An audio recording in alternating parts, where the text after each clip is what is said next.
আসসালামু আলাইকুম everyone, welcome to my channel. আজকে তৈরি করে দেখাচ্ছি খুবই জনপ্রিয় একটা পিঠা, আর সেটা হচ্ছে কাঁঠাল পাতায় তালের পিঠা। তো আশা করছি রেসিপিটি আপনাদের কাছে ভালো লাগবে। ভালো লেগে থাকলে অবশ্যই আমার পেজটিকে ফলো দিয়ে রাখবেন, আর যারা ইউটিউব থেকে দেখবেন তারা অবশ্যই আমার চ্যানেলটিকে সাবস্ক্রাইব করে আমার পাশেই থাকবেন। তো এর জন্য প্রথমে একটা বাটিতে আমি নিয়ে নিয়েছি 2 কাপ শুকনো চালের গুঁড়া, হাফ কাপ আটা, আর 1 কাপ চিনি, স্বাদ মতো লবণ, 1/3 কাপ নারকেল কোরানো। শুকনো উপকরণগুলো আমি ভালোভাবে মিশিয়ে নিচ্ছি।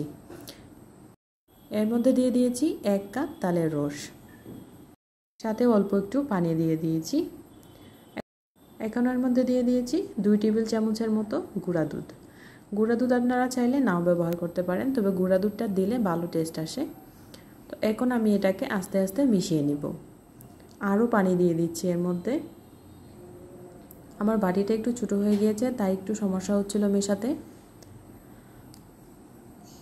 তো পরে আমি আরও কিছুটা পানি অ্যাড করেছি, এটা স্কিপ হয়ে গিয়েছে। তো এইভাবে আমি ভালোভাবে পিঠার ব্যাটারটাকে মাখতে থাকবো। পিঠার ব্যাটারটা অনেকটাই ঘন, এর জন্য আমি আরও কিছুটা পানি এখানে অ্যাড করে দিয়েছি। তো আমি এটাকে প্রায় 5 থেকে 6 মিনিটের মতো এভাবে ভিট করে নিয়েছি। আর পিঠার ব্যাটারের ঘনত্বটা ঠিক এই যে এরকম হবে দেখতে। এখন একটা বাটিতে আমি 1 চা চামচ বেকিং সোডা নিয়েছি, অল্প একটু পানির সাথে মিশিয়ে এটা আমি ব্যাটারের মধ্যে দিয়ে দিচ্ছি। দিয়ে আবারও বেকিং সোডার সাথে ব্যাটারটাকে মিশিয়ে নিচ্ছি। আপনারা যারা বেকিং সোডা কিংবা বেকিং পাউডার এখানে ব্যবহার করবেন না, তারা চাইলে এটাকে অনেকক্ষণ রেস্টে রেখে দিতে পারেন। অন্যদিকে একটা কাঁঠাল পাতা আমি ভালোভাবে পরিষ্কার করে ধুয়ে এর মধ্যে তেল মেখে এরকম কোণের মতো করে নিয়েছি। এখন এই কোণের ভিতরে অল্প অল্প ব্যাটার দিয়ে দিচ্ছি। অন্যদিকে আমি এখানে রাইস কুকারের যে চাকনিটা থাকে ওইটা নিয়েছি, ওটার মধ্যে আমি পিঠাটা নিব।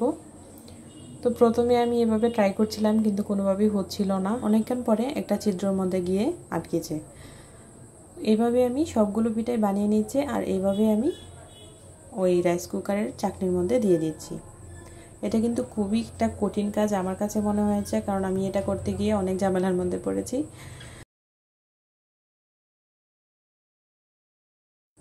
তো সবগুলো পিঠা আমার বানানো হয়ে গিয়েছে। এখন এর মধ্যে উপরে কিছুটা নারকেল কুড়ানো দিয়ে দিচ্ছি, এটা সৌন্দর্যের জন্য, আর টেস্টও ভালো আসে। অন্যদিকে একটা পাতিলে আমি আগে থেকেই গরম পানি বসিয়ে রেখেছিলাম। এখন চাকনিটা দিয়ে দিয়েছি, আমি এটা দেখাতে পারি নাই। এখন ঢাকনাটা দিয়ে এটাকে জাস্ট বেক করে নেব 10 মিনিটের মতো। তো 10 মিনিট পর দেখুন পিঠার কালারটাও কত সুন্দর এসেছে, পিঠাগুলো হয়ে গিয়েছে। এখন এটাকে কিছুটা ঠান্ডা করে আমি পিঠাগুলো কাঁঠাল পাতা থেকে আলাদা করে নিব। তো অনেক কষ্টের পরে আমি এই পিঠাগুলো তৈরি করেছি। তো আলহামদুলিল্লাহ খেতে ভালোই হয়েছিল। আপনারা চাইলে এগুলো ট্রাই করতে পারেন, খেতে কিন্তু বেশ ভালোই লাগে। আপনারা চাইলে কিন্তু এগুলো কলা পাতায়ও তৈরি করতে পারেন।